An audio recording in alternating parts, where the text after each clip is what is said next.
ಮಧ್ಯಪ್ರಾಚ್ಯ ಕದನದಲ್ಲಿ ಹೆಜ್ಬೋಲಾಗಳು fibre optic ಡ್ರೋನ್ಗಳನ್ನು ಬಳಸುತ್ತಿರುವುದು ಪತ್ತೆಯಾಗಿದೆ. ಇತ್ತೀಚಿನ ಸುತ್ತಿದ ಹೋರಾಟದಲ್ಲೇ ಹೆಜ್ಬೋಲಾ ಉತ್ತರ ಇಸ್ರೇಲ್ ವಿರುದ್ಧ ಈ ಹೊಸ ಆಯುಧವನ್ನು ಪ್ರಯೋಗಿಸಿದೆ. ಈ ಡ್ರೋನ್ಗಳು ಎಲೆಕ್ಟ್ರಾನಿಕ್ ನಿಗಾ ವ್ಯವಸ್ಥೆಯನ್ನು ತಪ್ಪಿಸಿಕೊಂಡು ಗುರಿ ಮುಟ್ಟುತ್ತವೆ ಮತ್ತು ಇವು ಫೈಬರ್ ಆಪ್ಟಿಕ್ ಕೇಬಲ್ಗಳಿಂದ ನಿಯಂತ್ರಿಸಲ್ಪಡುವ ಸಣ್ಣ ಡ್ರೋನ್ಗಳಾಗಿವೆ.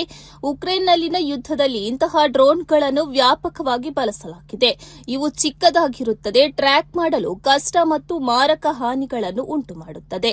ವಾಯು ರಕ್ಷಣಾ ವ್ಯವಸ್ಥೆಗಳು ಸಾಮಾನ್ಯವಾಗಿ ಡ್ರೋನ್ಗಳನ್ನು ಎಲೆಕ್ಟ್ರಾನಿಕ್ ಜಾಮಿಂಗ್ ಮಾಡುತ್ತದೆ, ಆದರೆ ಫೈಬರ್ ಆಪ್ಟಿಕ್ ಡ್ರೋನ್ಗಳನ್ನು ದೂರದಿಂದಲೇ ನಿಯಂತ್ರಿಸಲಾಗುವುದಿಲ್ಲ.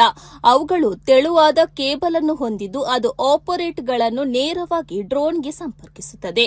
ಇದರಿಂದಾಗಿ ಎಲೆಕ್ಟ್ರಾನಿಕ್ ಜಾಮ್ ಮಾಡಲು ಅಸಾಧ್ಯವಾಗುತ್ತದೆ. ಈ ಮಿಲಿಟರಿಗಳು ಡ್ರೋನ್ಗಳನ್ನು ನಿರ್ಬಂಧಿಸುವುದು ಕಷ್ಟ. ಸಣ್ಣ ಗಾತ್ರ ಮತ್ತು ಬಹುತೇಕ ಅಗೋಚರವಾಗಿರುವ ಕೇಬಲ್ ಮೂಲಕ ನಿಯಂತ್ರಿಸಲ್ಪಡುವ ಇವು ಅಪಾರ ಹಾನಿಯನ್ನು ಉಂಟುಮಾಡಬಲ್ಲವು. ಕೇಬಲ್ ಕತ್ತರಿಸುವ ಮಾರ್ಗವನ್ನು ಕಂಡುಕೊಳ್ಳುವ ಮೂಲಕವಷ್ಟೇ ಇವುಗಳನ್ನು ತಡೆಯಬಹುದು ಎಂದು ತಜ್ಞರು ಹೇಳುತ್ತಾರೆ. ಲೆಬನಾನ್ನಲ್ಲಿರುವ ಇರಾನ್ ಬೆಂಬಲಿತ ಉಗ್ರಗಾಮಿ ಗ್ರೂಪ್ ಹೆಜ್ಬೋಲಾ ದಕ್ಷಿಣ ಲೆಬನಾನ್ ಅಥವಾ ಗಡಿಯಲ್ಲಿರುವ ಪಟ್ಟಣಗಳಲ್ಲಿ ಕಾರ್ಯನಿರ್ವಹಿಸುತ್ತಿರುವ ಇಸ್ರೇಲಿ ಸೈನಿಕರ ಮೇಲೆ ಹೆಚ್ಚಾಗಿ ಫೈಬರ್ ಆಪ್ಟಿಕ್ ಡ್ರೋನ್ಗಳನ್ನು ಬಳಸುತ್ತಿದೆ.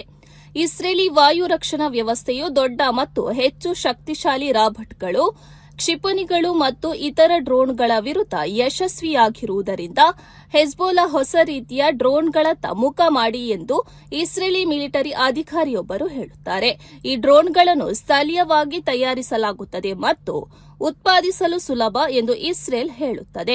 ಇವುಗಳಿಗೆ ಕೇವಲ ಸಿದ್ಧ ಡ್ರೋನ್ಗಳು, ಸಣ್ಣ ಪ್ರಮಾಣದ ಸ್ಫೋಟಕಗಳು ಮತ್ತು ಗ್ರಾಹಕ ಮಾರುಕಟ್ಟೆಯಲ್ಲಿ ಸುಲಭವಾಗಿ ಲಭ್ಯವಿರುವ ಪಾರದರ್ಶಕ ತಂತಿ ಮಾತ್ರ ಬೇಕಾಗುತ್ತದೆ. ಡ್ರೋನ್ಗಳು ಲೆಬನಾನ್ನೊಳಗಿನ ಇಸ್ರೇಲ್ ಪಡೆಗಳಿಗೆ ದೊಡ್ಡ ಬೆದರಿಕೆಯಾಗಿವೆ.